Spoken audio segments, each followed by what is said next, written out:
In the late 1930s, the Soviet Union faced a critical question: how to modernize its air force in preparation for the conflicts that were increasingly inevitable. Stalin's purges had decimated the officer corps, but Soviet industry was still expanding, and the leadership understood that aviation would play a decisive role in the wars to come.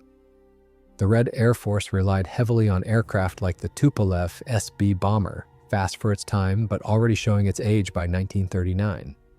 Confronted with developments abroad such as Germany's Junkers Ju-87 Stuka dive bomber and the new multi-role designs of Britain and France, Soviet planners realized they needed a modern aircraft capable of precision strike, versatility, and high performance.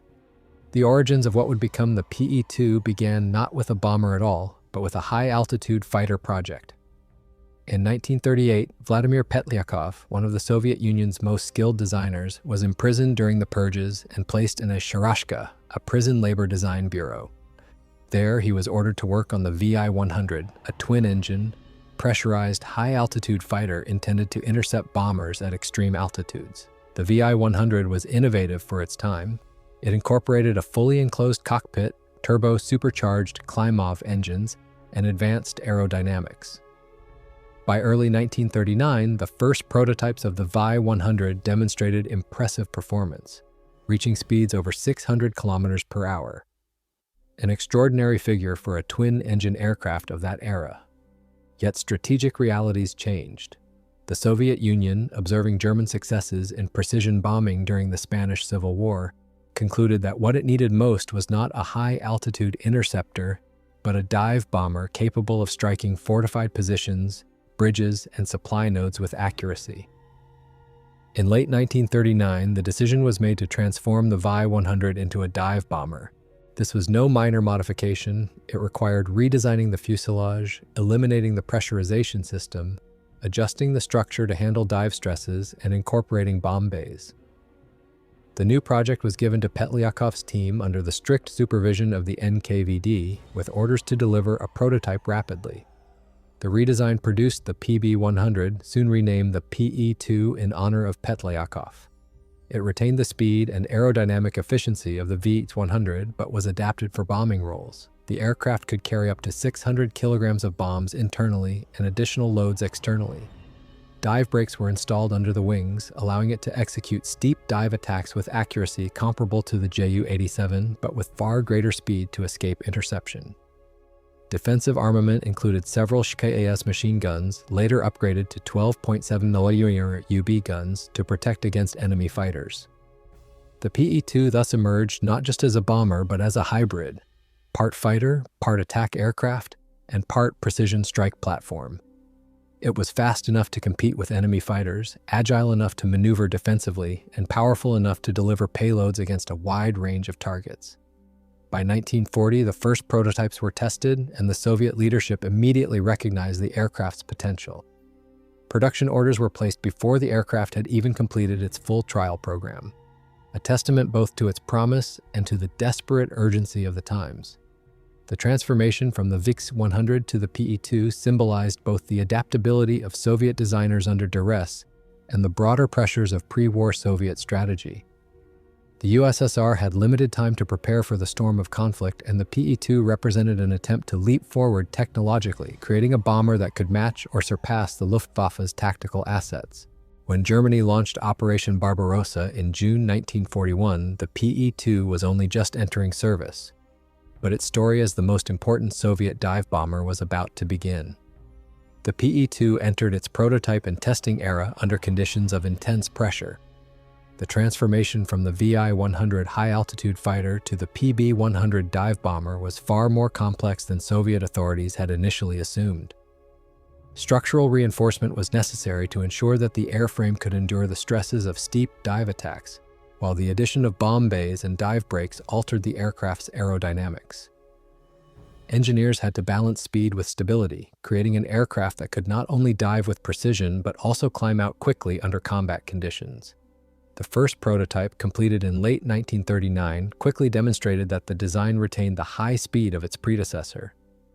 In level flight, it could reach speeds above 540 kilometers per hour, a figure that immediately impressed Soviet commanders. However, test flights revealed several shortcomings. The dive brakes produced vibration and instability at steep angles. Bomb release mechanisms occasionally malfunctioned, and the initial defensive armament was inadequate against modern enemy fighters. Modifications were made to strengthen the structure and to reposition gun mounts, though this work delayed the transition into full-scale production. In early 1940, the prototype underwent official state trials. Evaluators praised the aircraft's ability to carry out steep dives with remarkable accuracy, dropping bombs within narrow target areas. Compared to the German Ju-87 Stuka, the Pe-2 was significantly faster, giving it a better chance of surviving against modern interceptors. Still, test pilots raised concerns about its demanding handling characteristics. It required precise control during dives, and inexperienced pilots risked overstressing the airframe or losing control altogether. The Soviet Air Force accepted these drawbacks, reasoning that speed, accuracy, and survivability outweighed the challenges of training pilots to master the aircraft. Production began even before all testing was complete, reflecting the urgency of rearming the Red Air Force with modern equipment. The first production series, built at Factory No. 22 in Moscow, rolled off the assembly line in 1940. These early Pe-2s differed from later versions, with less powerful climb-off M105 engines and limited armament, but they provided a foundation for refinement. Engineers worked in parallel with the assembly line, introducing modifications almost immediately. For example, the rear defensive armament was upgraded to include heavier machine guns, and the internal bomb bay was reconfigured to carry different combinations of ordnance, including 250 and 500 kilogram bombs. Test flights continued through 1940 and early 1941, with combat trials assigned to selected air units to gather operational feedback. Pilots reported that the Pe-2 demanded more skill than previous Soviet bombers like the SB or DB-3, but once mastered, it proved faster and more resilient.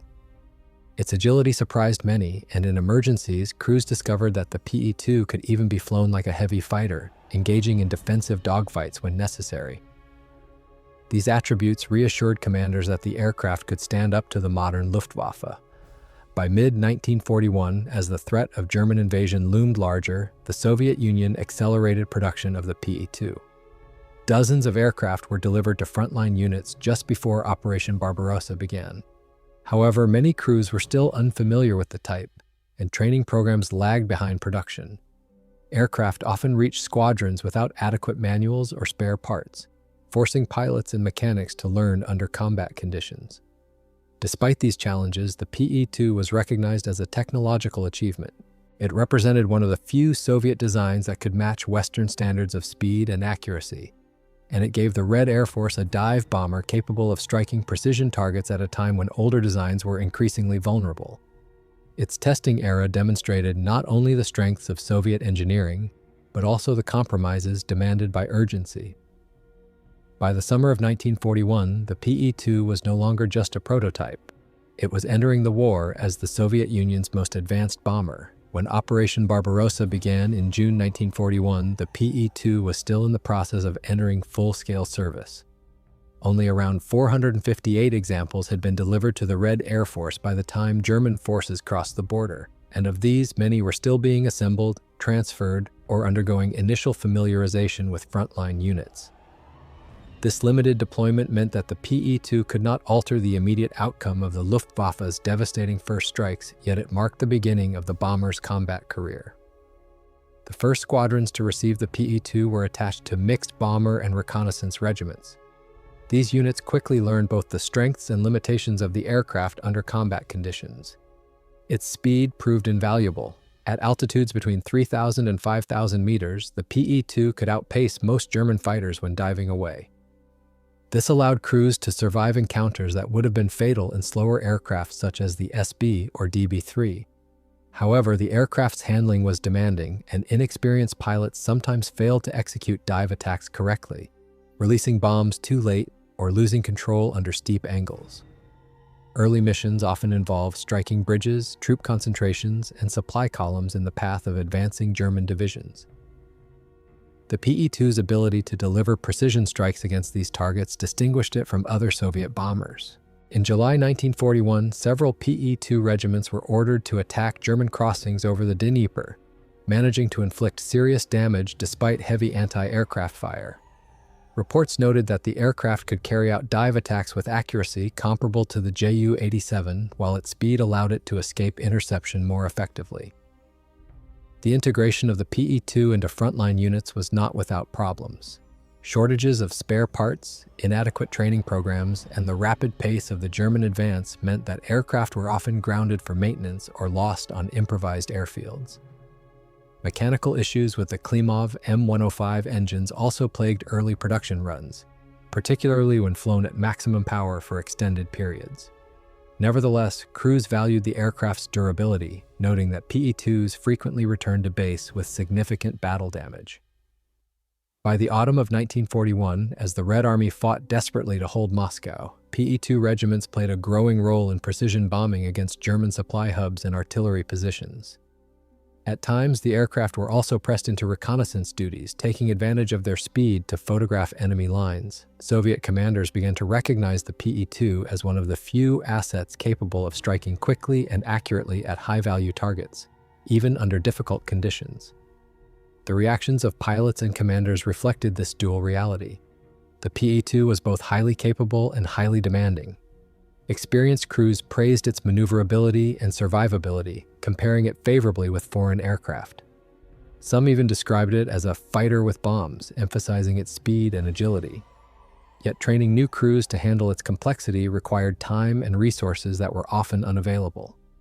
Losses in the first months were high, not only due to enemy action, but also because of accidents and misjudged maneuvers during combat dives. Despite these challenges, the Pe-2's reputation began to spread. As more units received the aircraft in late 1941 and early 1942, it became clear that the bomber offered a unique balance of qualities unmatched by older Soviet types. It could deliver precision strikes like the Ju-87 but at higher speed. It could carry heavier loads than many single-engine attackers, and it could operate flexibly across different mission profiles.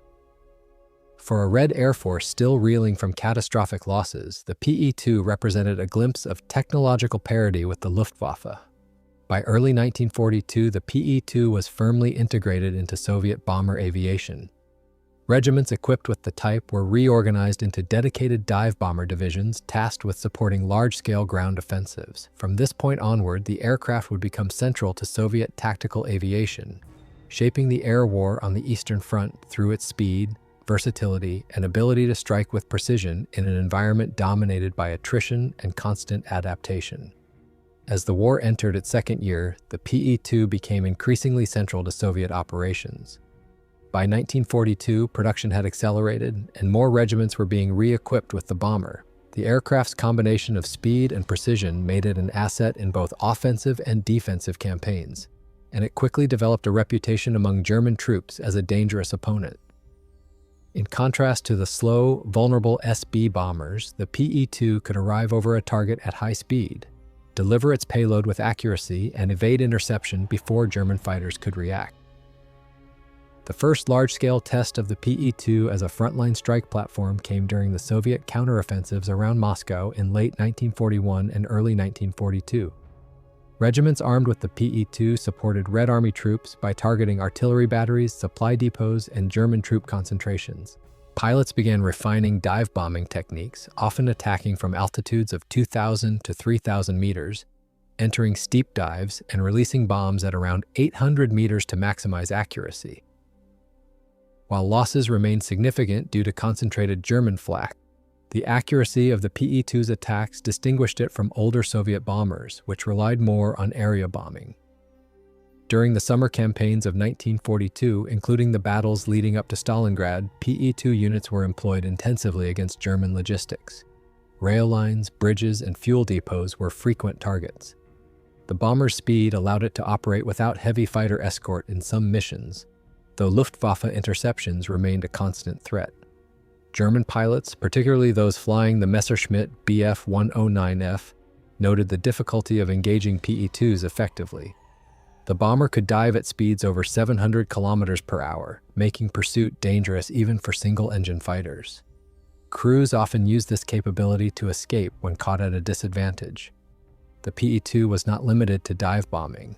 As Soviet doctrine evolved, the aircraft was increasingly used for level bombing, shallow dive attacks, and even strafing missions when equipped with additional forward-firing guns or underwing rockets.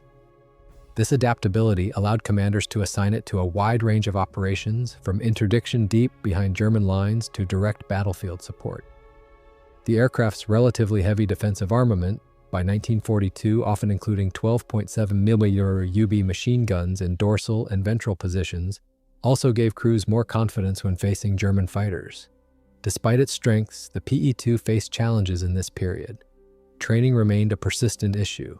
Many pilots were rushed into combat with limited experience in dive bombing, leading to errors and accidents. Aircraft production quality varied between factories, and some units reported mechanical unreliability in early series machines.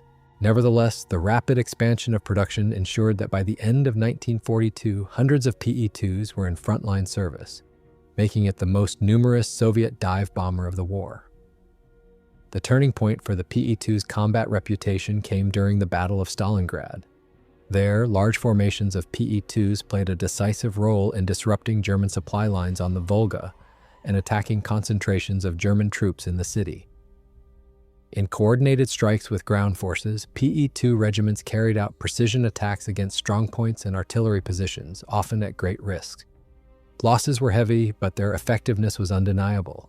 German soldiers came to refer to the aircraft with respect, noting its speed and sudden, accurate attacks. By 1943, as the Red Army prepared for the summer campaign at Kursk, the Pe-2 was firmly established as the backbone of Soviet tactical bomber aviation. Its role was not limited to direct support. It was used in pre-offensive bombardments, interdiction of German reinforcements, and targeted strikes on armored concentrations. While the Il-2 Sturmovik handled low-altitude close support, the Pe-2 delivered heavier bombs with greater range and accuracy, complementing Soviet air doctrine. In these campaigns, the Pe-2 earned its reputation as a terror to German troops. Its sudden dives, precision strikes, and ability to withdraw at high speed distinguished it from other Soviet aircraft. More importantly, its widespread use meant that nearly every major operation on the Eastern Front from 1942 onward featured Pe-2 units in prominent roles. By the midpoint of the war, the aircraft was no longer experimental or rare. It was a staple of Soviet offensive power, embodying both the progress of Soviet industry and the adaptation of the Red Air Force to the realities of modern aerial warfare. As the war progressed into 1943 and 1944, the Pe-2 underwent continual adaptation to meet the shifting demands of the Eastern Front. The Soviet Union was now on the offensive, and air power had to evolve to support increasingly ambitious operations. The Pe-2's versatility allowed it to remain relevant even as new threats emerged, and production changes ensured that it kept pace with the evolving battlefield. By 1943, the Pe-2 was no longer just a dive bomber. It was employed in multiple roles, ranging from tactical bombing and reconnaissance to limited ground attack missions. Modifications improved its effectiveness and survivability. The defensive armament, which in early models had been criticized as inadequate, was upgraded to include heavy 12.7mm UB machine guns, providing more effective protection against fast German fighters. Bomb load capacity was increased, with the aircraft able to carry up to 1,000 kilograms in later series, including larger bombs mounted externally. Some units were also equipped with underwing rockets, enhancing their ground attack capability against armored vehicles and entrenched positions. The aircraft's performance continued to be one of its greatest assets. With a top speed exceeding 540 kilometers per hour, the Pe-2 was significantly faster than the German Ju-87 and competitive with the Ju-88 in many scenarios.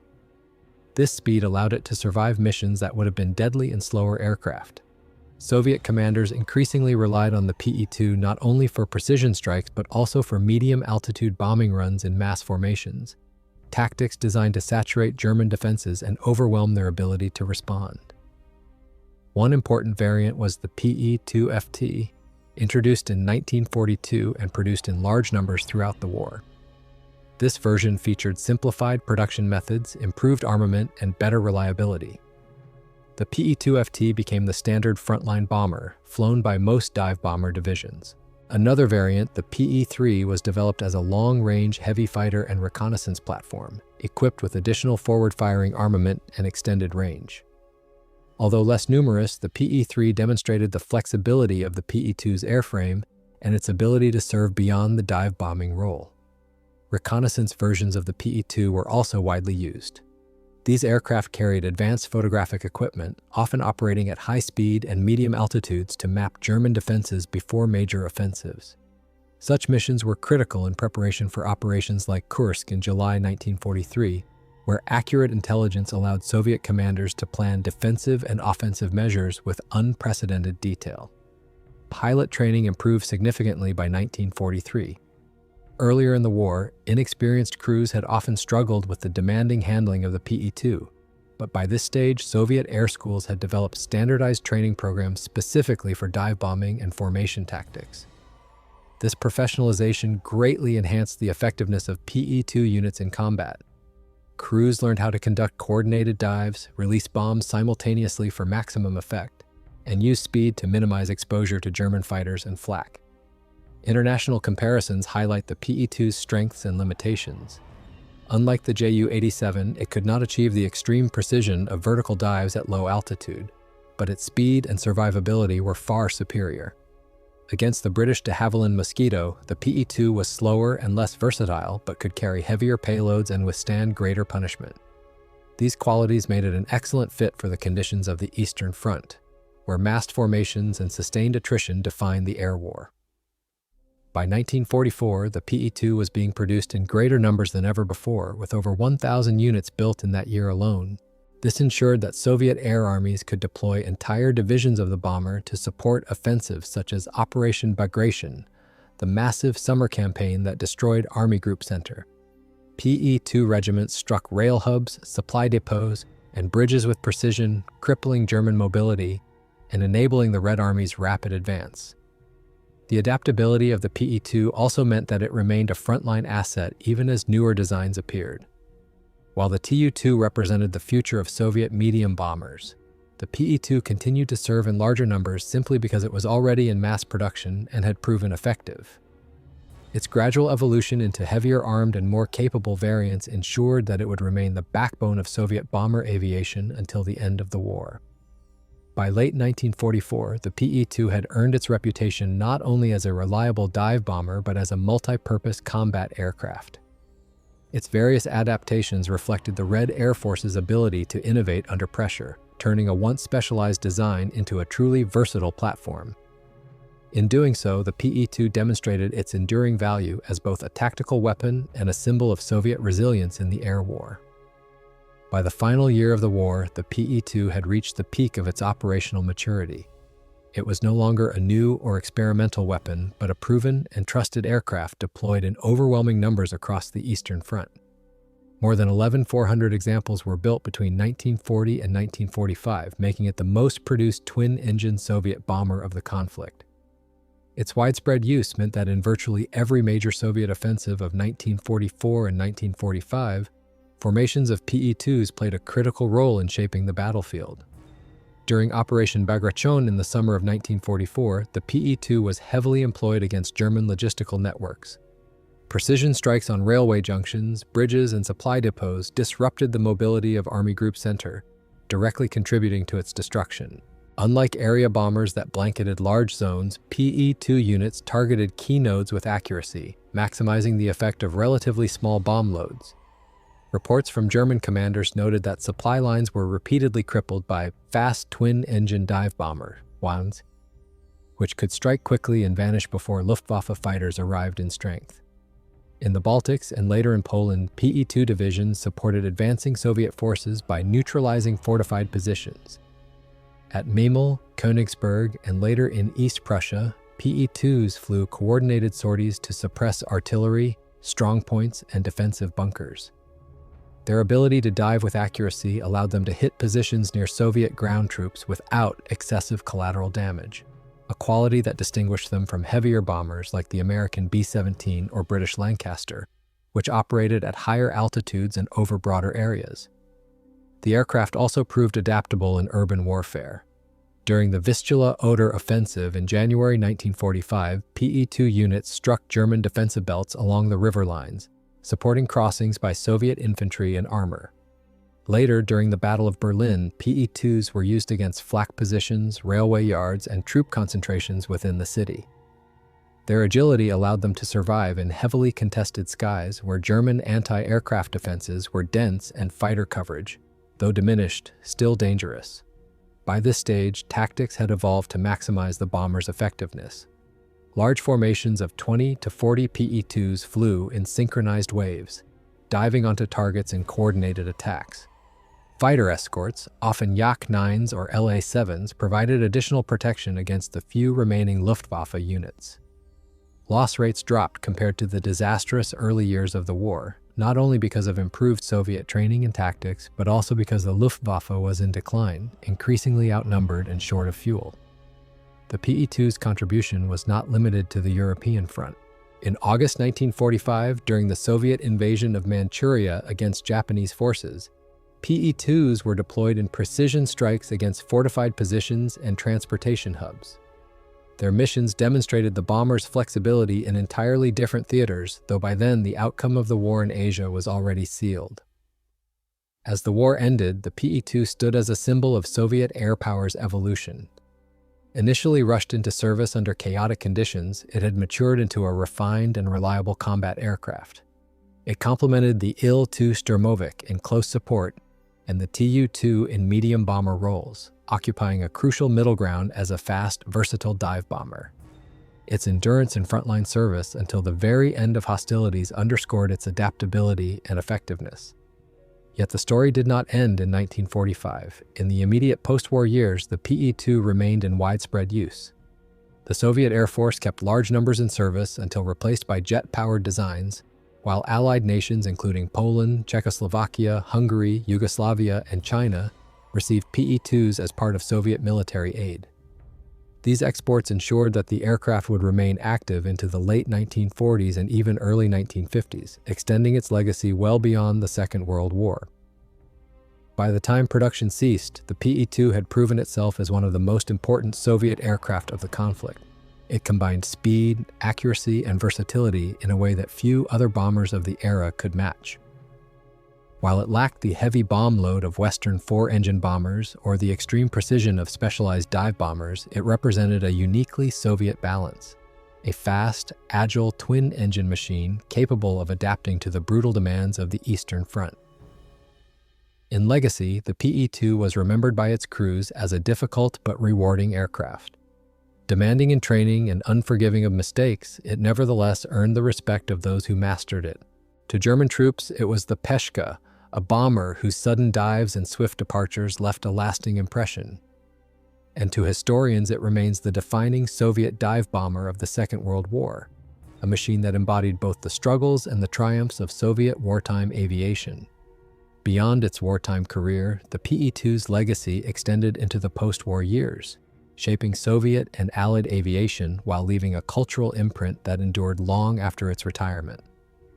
Though rapidly overshadowed by newer designs such as the Tu-2 and the emerging generation of jet-powered bombers, the Pe-2 continued to serve as a workhorse of Soviet and Allied air forces during the transitional period of the late 1940s.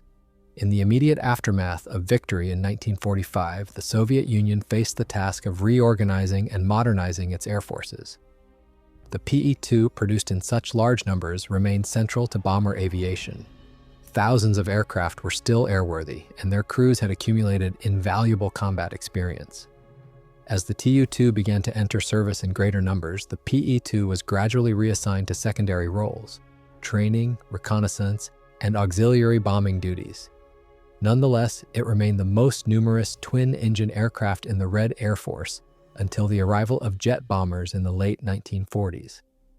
The bomber also saw widespread use among Soviet allies. Czechoslovakia, Poland, Hungary, Yugoslavia, and Bulgaria all received deliveries of Pe-2s in the years after the war.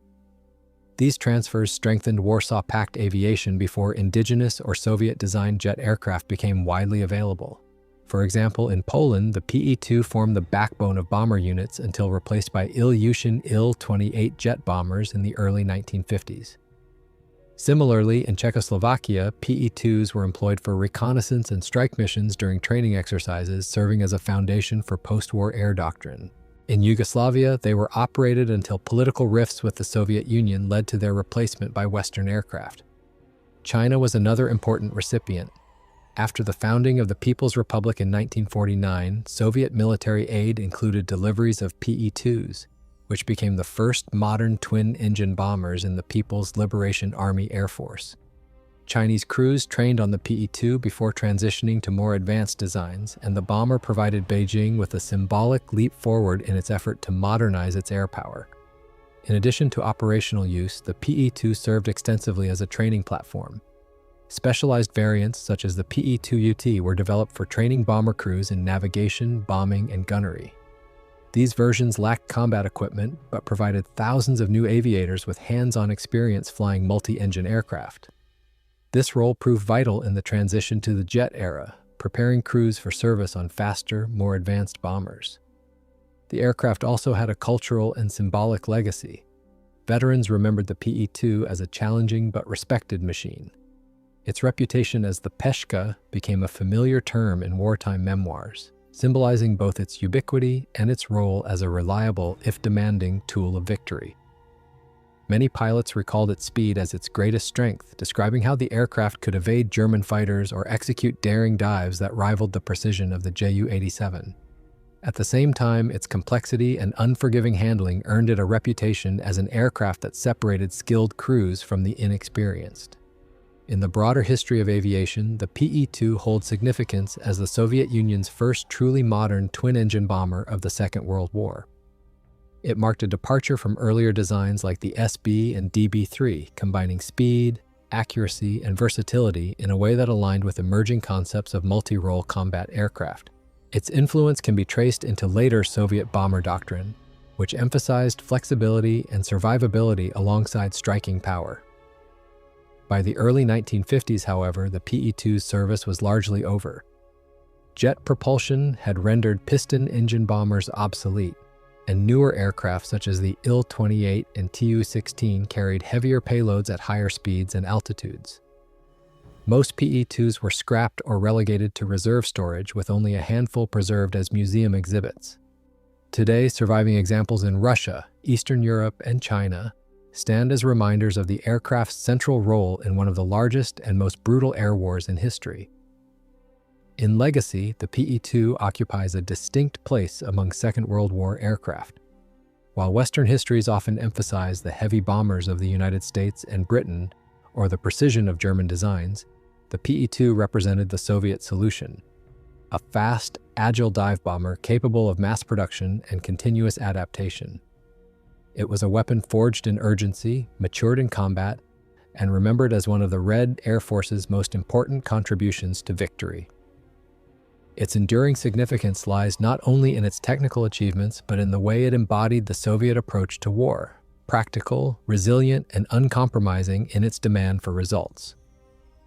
Though the Pe-2's combat career ended in the years following 1945, there remained lesser-known chapters in its history, roles, and missions that extended beyond frontline bombing. These episodes shed light on the aircraft's adaptability and its place in Soviet experimentation during a period of rapid technological transition. One such role was in specialized reconnaissance.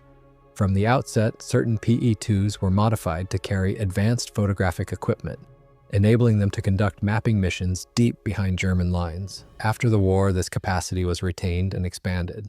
Reconnaissance-configured Pe-2s were used throughout the late 1940s to map Soviet territory, survey airfields, and practice long-range intelligence-gathering flights.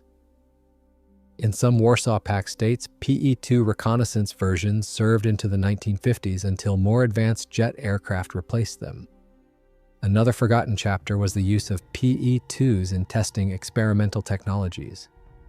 The Soviet Union, eager to accelerate its aviation research after the war, employed Pe-2 airframes as testbeds for a variety of systems. Some aircraft were fitted with experimental rocket-assisted takeoff units to assess short-field performance. Others were used to test new aerial cameras, bomb racks, and even early radar equipment. In this way, the Pe-2 acted as a stepping stone toward more advanced Soviet bombers and reconnaissance aircraft. There were also attempts to expand the Pe-2's combat applications. Some aircraft were fitted with heavier forward-firing armament, transforming them into heavy fighter bombers capable of strafing missions. While these modifications did not result in a standard production variant, they illustrated the flexibility of the airframe and the willingness of Soviet engineers to adapt existing designs to meet emerging battlefield needs. Export customers sometimes employed the Pe-2 in unique ways.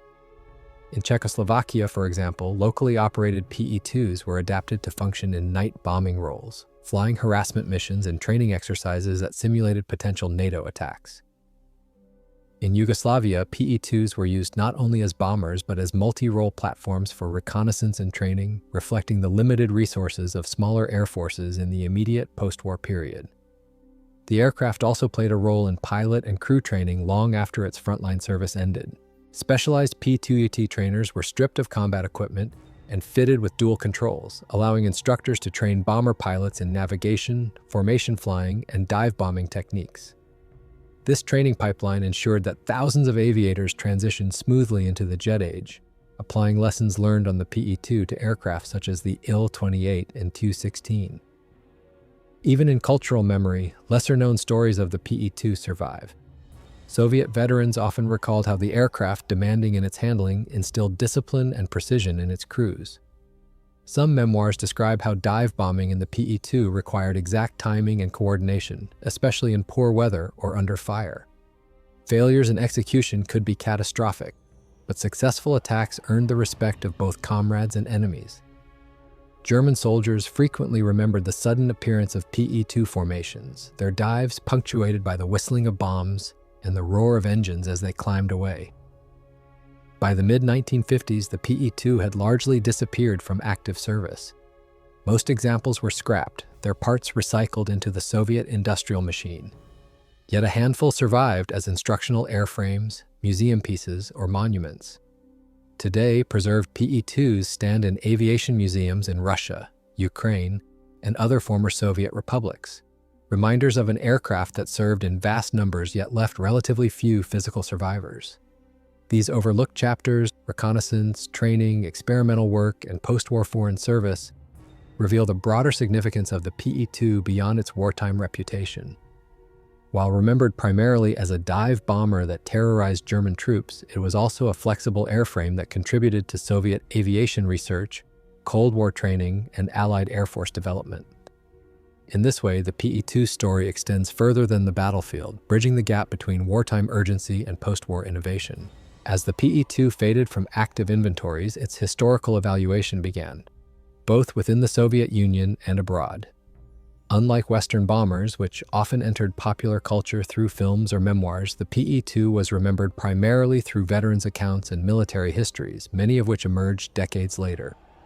These reflections highlight the aircraft's dual character, a highly capable precision bomber, but also a demanding and often unforgiving machine.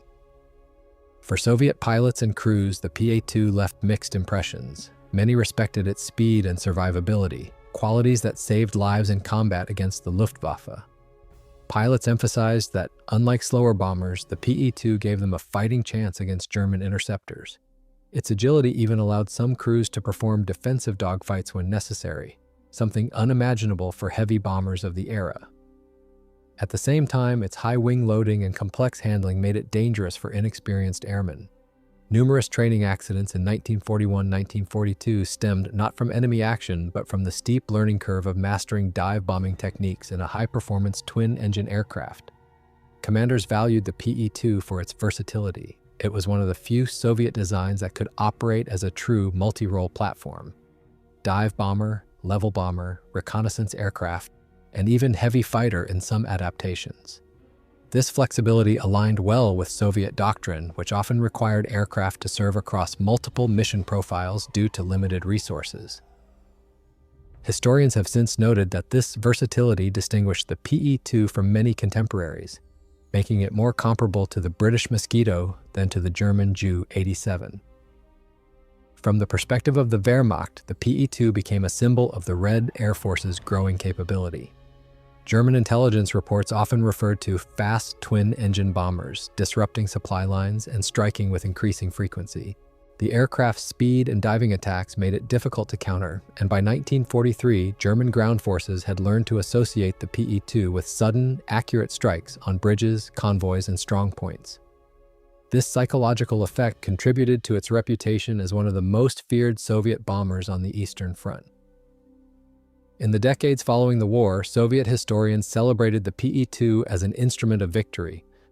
Wartime production figures exceeding 11,400 aircraft were frequently cited as proof of the Soviet Union's industrial strength and the skill of designers like Vladimir Petlyakov.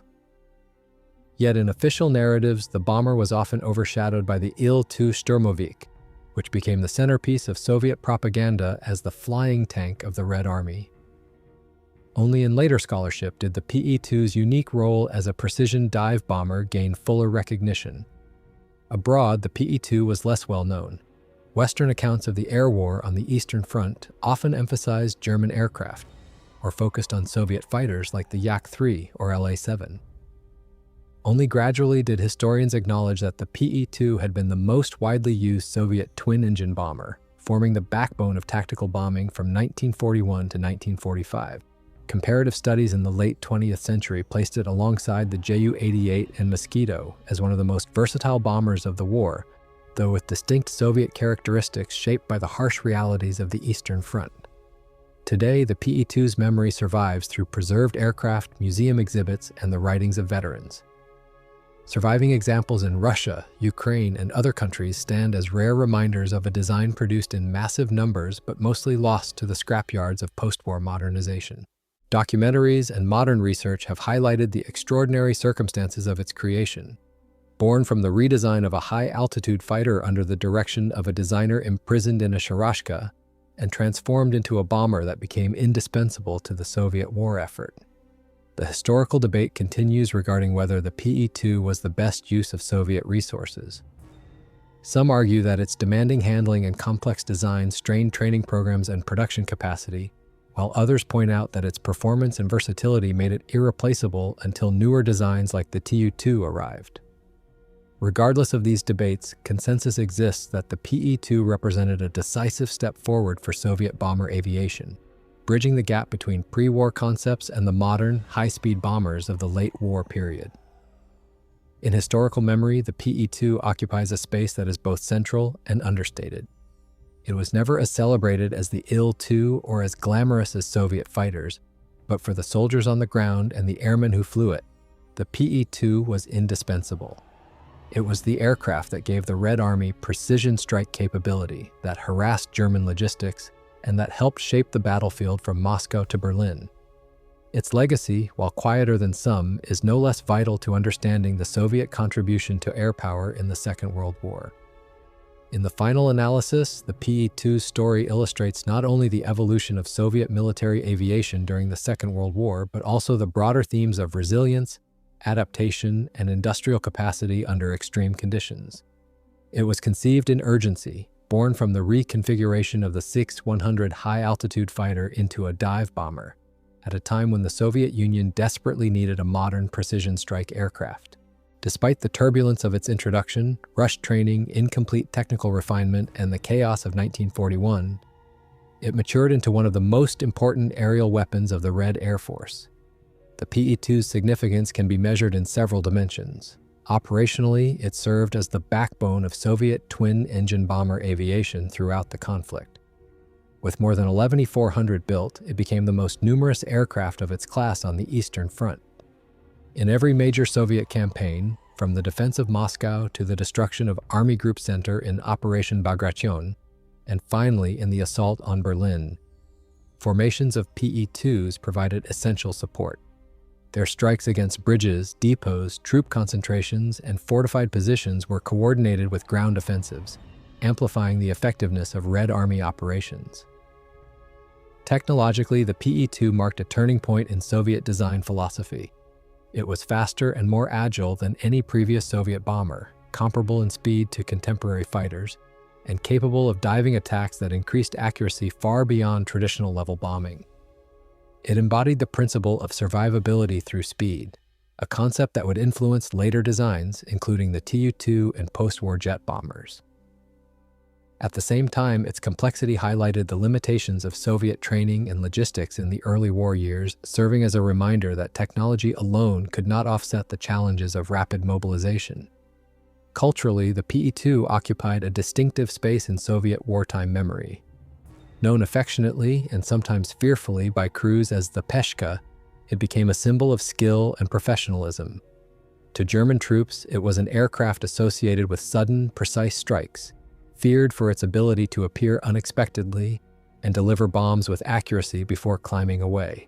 While overshadowed in propaganda by the Il-2 Sturmovik, the Pe-2's role was acknowledged by veterans who emphasized its importance to Soviet victory. In the post-war era, the Pe-2's legacy extended through its service with Allied air forces, its use as a training platform, and its role in experimental aviation. Exports to countries such as Poland, Czechoslovakia, Yugoslavia, and China gave the bomber a second life outside the Soviet Union, bridging the gap until jet bombers became widely available.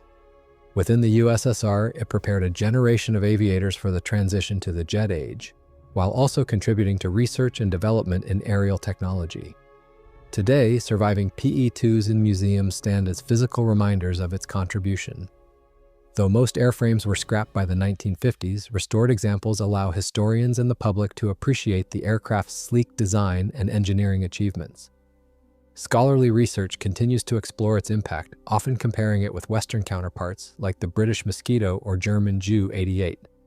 Such comparisons reinforce its place as a formidable, if underappreciated, aircraft of the Second World War.